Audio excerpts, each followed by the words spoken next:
Albie Amankona is head of operations and growth at his family's business, CreateBeautiful Ltd, and works freelance at Thread, a leading high-growth fashion tech and machine learning startup based in London. Windrush has been one of the biggest political scandals in recent memory. Scores of British citizens have been treated like criminals. Law-abiding, tax-paying citizens inadvertently became collateral damage from the implementation of the government's hostile environment policy.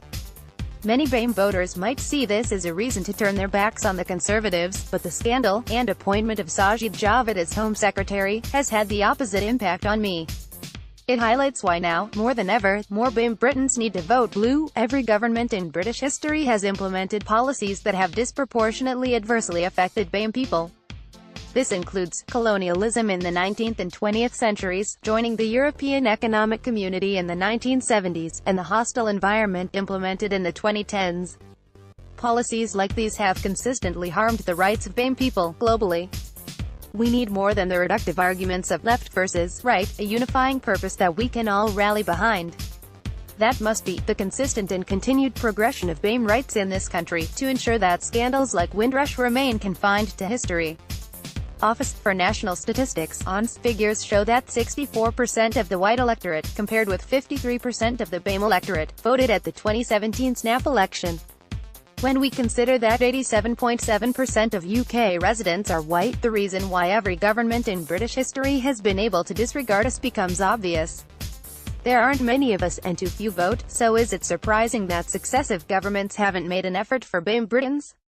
Of the BAME Britons who do vote, 73% vote Labour, 6% Lib Dem, and 19% vote Conservative, according to Ipsos Mori in 2017.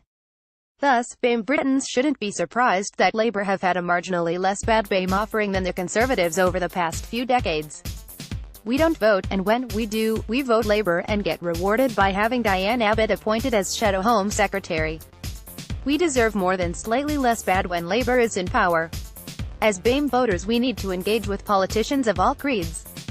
It is possible for minority politics to become mainstream. Look at the passing of the Same-Sex Marriage Bill in 2013, or the consultation of the 2004 Gender Recognition Act that will lead to the streamlining of legal gender change.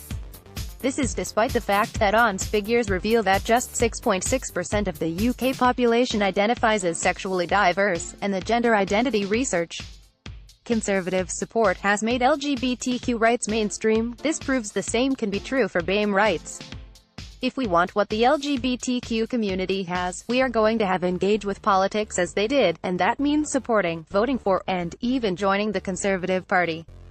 Looking back at the Conservative Party and LGBTQ rights, few would have predicted our current situation. In 1988, Thatcher's government introduced Section 28, essentially erasing the LGBTQ community from public life. Decades later, in 2011, Ruth Davidson became the first openly gay leader of a major political party, the Scottish Conservatives. In 2013, the same-sex marriage bill was passed under Conservative Prime Minister David Cameron. In 2015, polling by LGBTQ media outlet Pink News put Labour and Conservative at 30 and 27% of the LGBTQ vote, respectively. And in 2017, the consultation on the 2004 Gender Recognition Act began. As the LGBTQ community became supportive of the Conservative Party, the party became supportive of the community. When minorities fully engage with politics, we see political change on all sides. This is the only way we can achieve the consistent and continued progression of BAME rights in this country. People wonder why the gay son of a Northern English mother and Ghanaian father supports the Conservative Party. Similar people will have wondered why the Islamic son of a Pakistani bus driver did, too. I see that the only way things will always get better is if at least as many of us are Tory as we are Labour.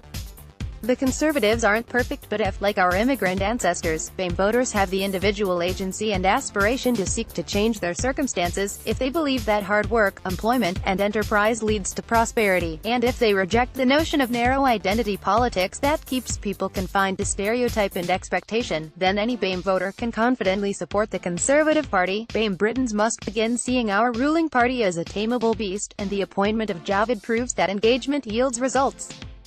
The LGBTQ community has shown us that the progression of minority rights in this country does not have to be party political. If it is consistent and continued BAME progression that we want, one party cannot have a monopoly on BAME voters. Competition breeds excellence, and if we want excellent BAME policies, we need politicians competing for our votes. That means more of us will have to vote conservative and stand as conservatives. That way we can be sure that whatever the color of the government, others like us will always be there to fight our corner.